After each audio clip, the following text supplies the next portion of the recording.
Welcome to the Olympian effort on CNBC TV18. The competition to host the Olympic Games is always intense, with countries preparing their bids for years in advance. There are several things that come with playing host, of course. There's the prestige to begin with, the huge investment that gets immediately earmarked for infrastructure development, and the opportunity to raise sponsorship money. So how much of a fillip will these games be for London and for Britain? Let's look at the projections. After a quiet, almost introspective start, London caught Olympic fever, with large crowds on the streets celebrating the final countdown to the opening ceremony. The London 2012 Games will showcase Britain to the world through August and September. This will give the host nation a chance to attract visitors and business. According to Britain's Office of National Statistics, GDP shrank by 0.7% in the second quarter, making it the third consecutive quarter of contraction. The grim economic climate has made the London Olympics even more valuable, with optimists believing that it will boost business and spirit in an economy that's worse for wear. Besides the immediate benefits of business contracts and jobs, they say the Olympics are an investment that will pay long after the Games are done. For us, it's very much about marketing the destination rather than the Olympic Games themselves. That job will be done by the organising committee. Our job is to make sure that we make the most of that, the fact that the spotlight of the world is going to be on Britain. You see, London is a huge... Leading the UK's business initiative is the UK Trade and Investment Agency's Olympic Legacy Unit. The centrepiece of their effort, a series of 17 global business summits that are being held in London alongside the Olympic and Paralympic Games. As a result of all the interactions that we encouraged during the Olympics, we've set ourselves that challenging target of £1 billion. Because as well as what's going on at Lancaster House, there'll be a regional programme around the country. Places like Weymouth, Glasgow will be having their own programmes that parallel that's going on in London, because the Olympics is about the whole of the UK as well as about London. And overseas, all our embassies and high commissions will be running their own events. They'll be taking live streaming of the thought leadership presentations from Lancaster House, and we hope by those means to interact with many thousand companies during the course of the Olympics. While the UKTI engages companies that can do business with Britain, London is also rolling out the red carpet to attract tourists. Over 30 million people visit Britain every year, with over half those coming to London, making it the 7th most visited city in the world. With Europe in the grip of recession and tourist numbers dipping across the Eurozone, Visit Britain, that handles tourism marketing, received an additional £25 million from the government. 600,000 to 700,000 foreign visitors are expected in London for the Olympics, but rather than provide a boost, the extra fillip from the Olympics will only ensure that the overall tourist numbers remain constant year on year. The real impact of Visit Britain's Olympian effort will be felt over the next 3 to 4 years, with London expected to attract over 4.5 million new visitors. What normally happens during the Olympic Games is there is a slight dip in the numbers around the Games because some people are put off in terms of coming. The normal visitors are sometimes put off, and you also have new visitors coming in who are particularly interested in sports. The much bigger benefit will come straight after the Games, so from September afterwards. After we've had 4 billion people watching Britain on TV, we expect a rush in terms of people wanting to come here, and it's our job to make sure that we provide them with very good deals and offers to come to the UK afterwards. Well, there's 10.2 million spectators coming to Games venues within London, but Transport for London are predicting 20 million additional journeys on top of what they would normally expect in this period during the Games, which is about a 28% increase in passenger numbers. And at Stratford, the Olympic Park, they're expecting 250,000 additional visitors every single day during the Games and into the Paralympic Games afterwards. While the London Games and the Queen's Diamond Jubilee are together expected to produce a £2.3 billion boost for London and the UK in 2012, experts say the overall economic impact of big sporting events like Olympics are almost always overstated. While there's still a week to go for London to officially pass the Olympic baton to Rio, the jury is out on whether the Games will be beneficial. Goldman Sachs expects the sales of nearly 6 million tickets to provide a small boost to the GDP, equivalent to 0.1% of national output.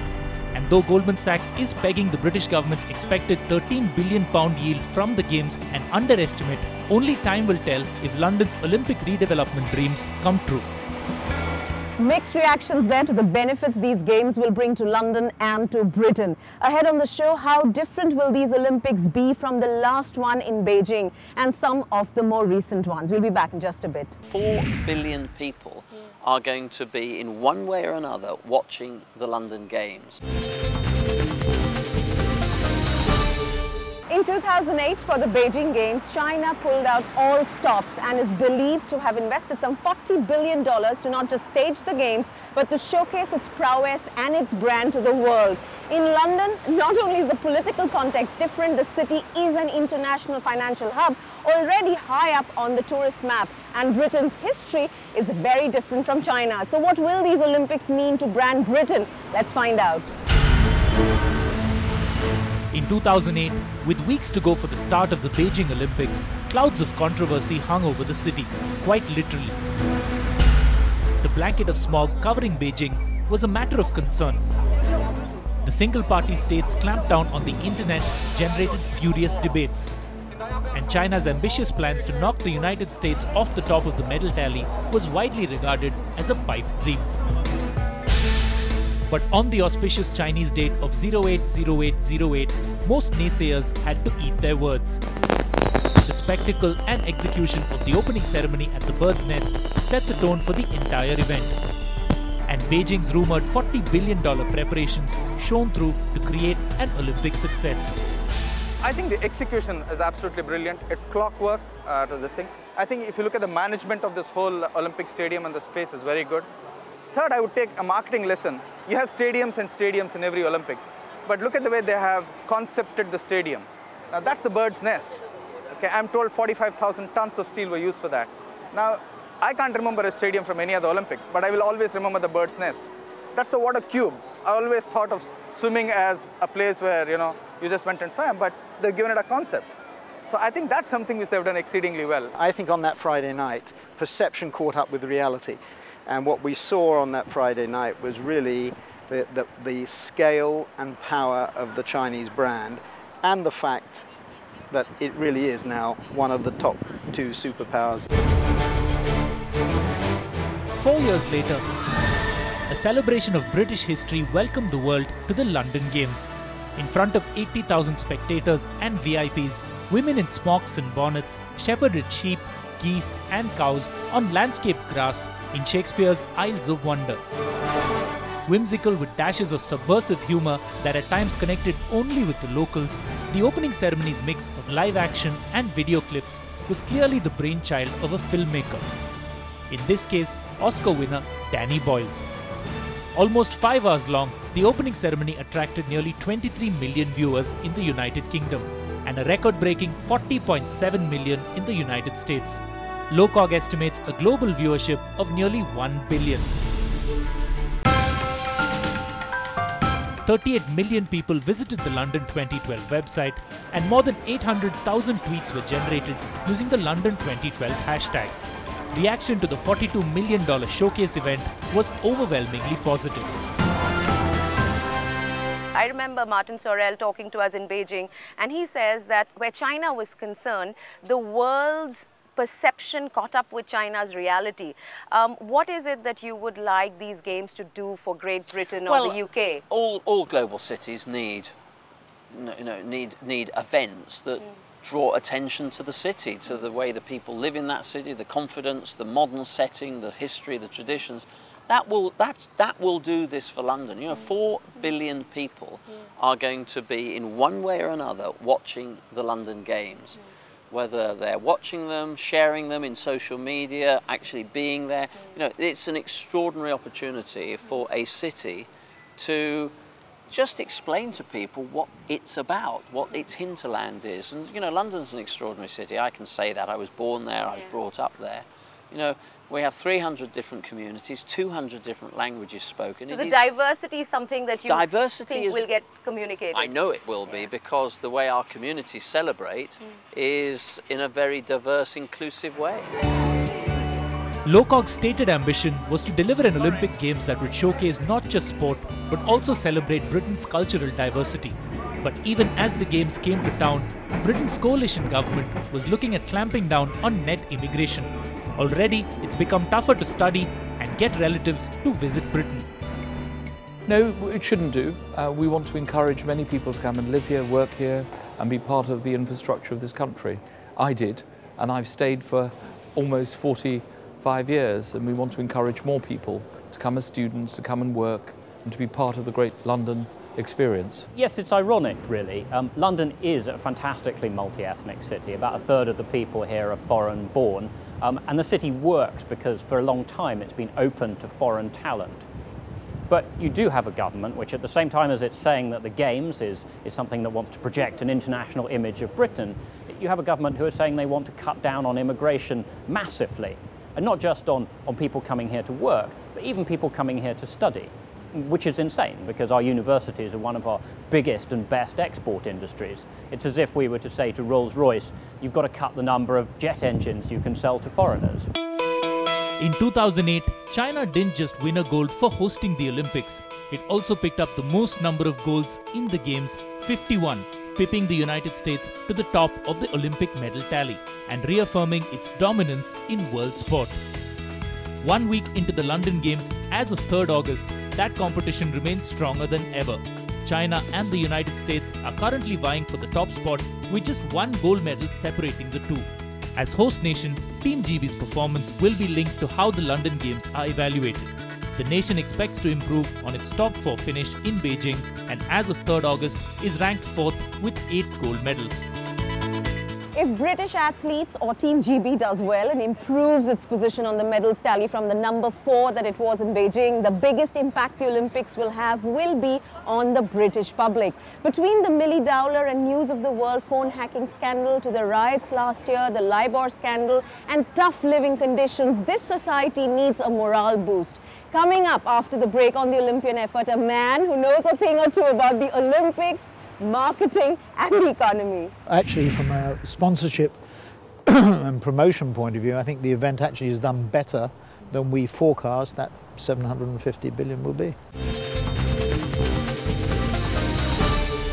Welcome back to the Olympian effort on CNBC TV 18. Martin Sorrell, the CEO of WPP, the British marketing communications company, also the largest in the world, has always seen the Olympics as a key economic stimulus. How does he see these games and how different will these London Games be from the ones in Beijing? I meet him to find out. The economic environment has changed dramatically since 2005 when London won the bid. How desirable are the Games today? I think you look at these events, whether they be in the UK or in Brazil or China, or if you take the World Cup in South Africa or in Brazil again, these are a way of escalating the infrastructure investments that should be made.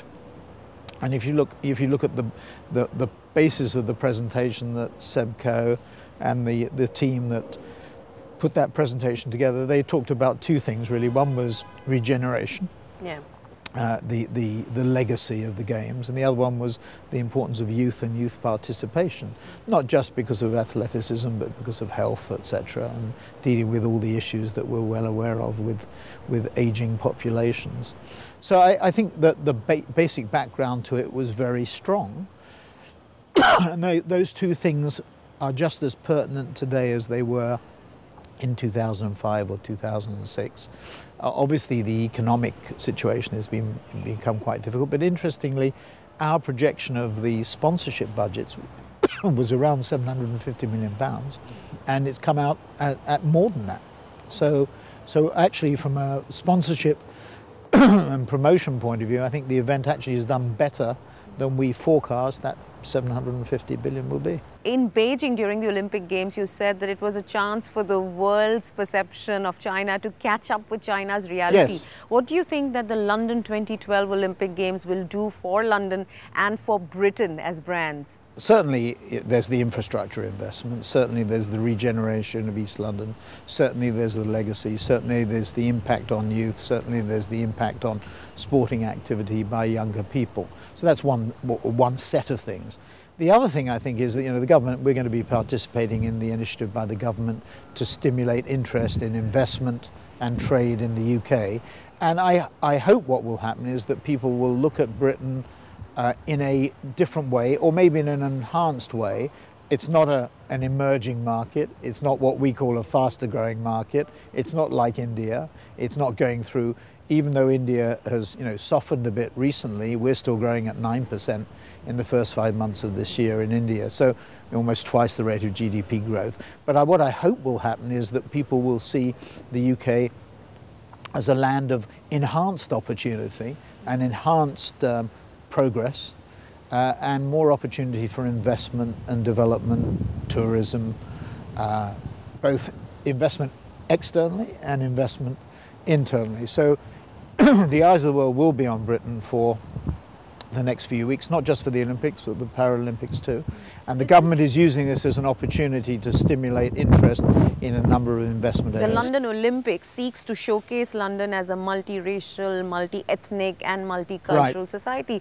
And yet, on the other hand, you have the government saying that it will try and bring down immigration into this country, and that doesn't quite go in sync with each other, does it? Well, as a second-generation immigrant, I have some sympathy for the argument you just put together.